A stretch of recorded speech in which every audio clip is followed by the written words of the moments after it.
May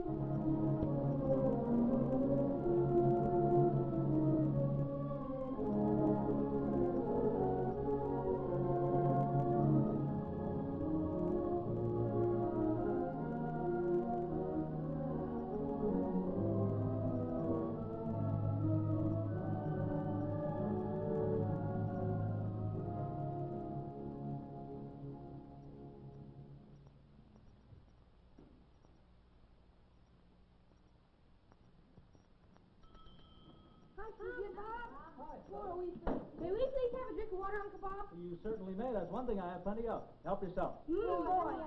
I'm next. All right, plenty for everybody. I'm next. Well, what's this, the seventh inning stretch? No, we were just practicing. Boy, this water tastes good. Boy, nothing like water when you're thirsty. Oh, you're so right, Mike. You know, man can add all sorts of things to water to make it taste differently and have pretty colors. But when you're really thirsty, boy, you'll choose just plain old water. Hey, by the way, do you fellas know what water's made of? What do you mean, made of? You mean water's made out of something else? It is that. What do you think water is? I always thought water was just water. Yeah, just plain H2O. Ah, there you are, Ted. Okay, now what do you mean by just H2O? I don't know. I guess it's sort of a nickname for water, isn't it? I guess H2O has become sort of a slang expression meaning water. But actually, H2O is the chemical formula for water. But why do we use the letters H and O with a little 2 in the middle? I don't know. Tell us, Uncle Bob. All right, I will. Come on into my lab for a few seconds, and we'll do some detective work and solve the mystery of why we call this H2O. I'm going to need a fresh supply of Exhibit A. Go ahead in. All right, now you fellas just gather around the bench here while I go back to the electrolysis equipment. The what? Electrolysis equipment, Ted. That's what we call this glass apparatus that we're going to use to perform the experiment. Now, I'll need some power. Bobby, over by the radios on the back shelf, you'll find a Super B battery. It has some leads attached to the top terminals. Would you get it for me, please? Yes, sir. Now, I'll add some more water.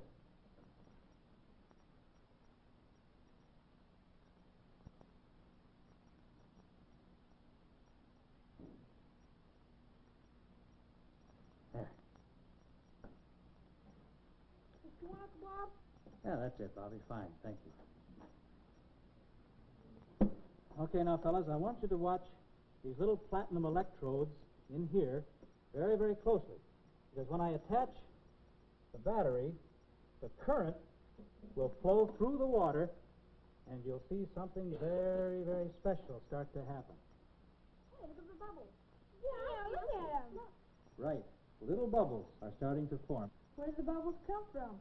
Aha. That is one of the wonderful secrets about water that we'll soon find out. Now, notice that the water level is going down in the tubes.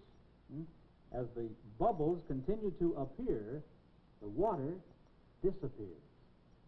Now, what do you suppose that means? Well, this may come as a big surprise to you, but the electric current running through the water is breaking the water down into the two things from which it's made. In other words, the water is being taken apart, and we're left with the two elements which used to be the water, two gases. Now, the bubbles of one gas collect in the top of this tube, and the bubbles of the other gas collect over here. So you see, fellas, water is really just a combination of two different gases. Wow. Two gases. I mean, water is just a couple of gases that are put together? Right, Bobby, that's it. But those gases must be put together in just exactly the right proportion. Now look at these tubes again. Do you notice any difference between them? Yeah, there's more water in one tube than there is in the other. Right you are, Ted. That means there's more gas forming in the top of this tube. And you'll notice there's twice as much gas in this tube as there is in the other one.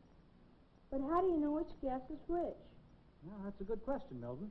Let's make a few tests, huh? Now, first of all, we'll let the gas out of this tube and see what happens. There, you see how that burns with a light blue flame? You have to look pretty closely because it's invisible. Well, we know that hydrogen burns with an almost invisible blue flame. Therefore, this is hydrogen. All right. Now let's test the gas in the other tube.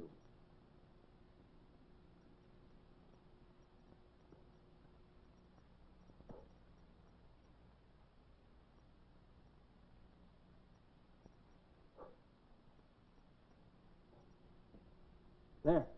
You see how that spark on the end of this piece of wood burst into flame and burns very fast? Yeah. That's because that spark has come in contact with oxygen. Now, oxygen itself doesn't burn. However, it enables other things to burn.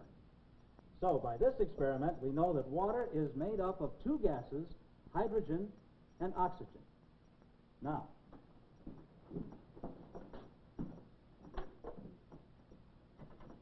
the chemical symbol for hydrogen is the letter H.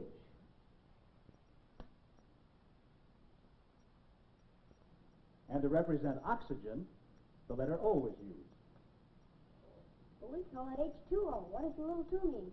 All right, remember that we decided that there was twice as much of one gas as there is of the other? Do you remember which one? Well, this would have twice as much gas in it. Uh-huh. And do you remember what happened with this tube? Well, this tube had a blue flame on the top. Right. Hydrogen. Hydrogen, right. Yeah. Twice as much hydrogen as there is oxygen. And in order to represent that in our chemical formula, we use the little number 2. H2O. In other words, 2 parts of hydrogen combining with 1 part of oxygen makes up the wonderful substance we know as water. How about that? We use water to put out fire, but it's made from 2 gases which burn like crazy. Well, almost, Mike. Remember that oxygen just helps other things burn. No, water is a very remarkable liquid. All life depends on it. And you know, water is a wonderful example of the Creator's great wisdom and careful planning. And the ways in which our water supplies are regulated and maintained is another remarkable story.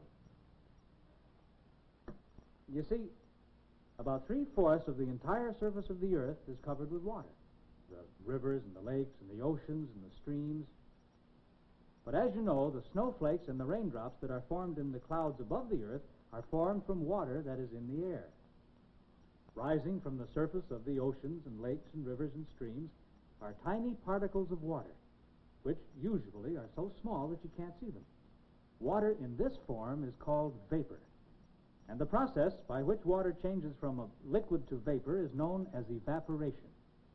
Sometimes, however, this water in the air can be seen. And these particles are now droplets of mist. But whether you can see it or not, there is always water in the air. And under the right conditions, the water vapor will turn into a liquid. You can see evidence of this on a blade of grass or the petals of a flower. It all depends on the temperature and the amount of water in the air. The process of changing vapor to liquid is called condensation. The same thing is happening up in the sky when the clouds form. As the warm, moist air rises, it begins to cool, and the water vapor in the air condenses into little drops of water. As the wind moves the clouds along, the drops of water grow bigger until they become too heavy to stay in the air any longer, and down they come as raindrops. Or, when the conditions are just right, snowflakes are formed which fall silently to the earth, where they remain until the warm rays of the sun cause the snow to melt. Little drops of water form rivulets, and the water pours into streams that go rushing and tumbling down the hillsides. Finally, the water is sent splashing into irrigation ditches where it bubbles out to soak deeply into the ground. Here it is taken in by the roots of thirsty plants, plants that bring forth blossoms and fruit of every kind. The water freshens the barren earth, changing it into a land of plenty. Another way in which water serves our need is power. In olden times, water was used to turn water wheels to grind the grain and cut the lumber. Today, the old water wheel is gone. But the power is still there, turning modern water wheels. The huge turbo generators that change that water power into electrical energy. Energy sent along wires to places where man puts it to work in thousands of different ways every day. And when the day is over, the power from the water lights our homes and our cities. You know, I never thought about water that way before. Neither did I. I just drank it and forgot it. Yes, I guess most of us never stop to realize what God has done for us by giving us water. We don't appreciate how much this common, ordinary substance means to us. We're so used to it, we just take it for granted. But it helps grow the food we eat. It provides electricity and steam for power. We use it to keep things clean. We boil things in it to sterilize them and prevent disease. We drink it. We skate on it. And we swim in it. We make snowballs out of it. We use it for cooking. And we keep things cold with it. Yes, water is essential to all life. Without it, there would be no grass or trees or any living thing. For without water, you and I wouldn't be alive right now. You know, it makes a person feel very, very grateful for water. Two colorless, tasteless, odorless, invisible gases combined in just exactly the right way to give us this wonderful, life-giving liquid. Just plain old H2O.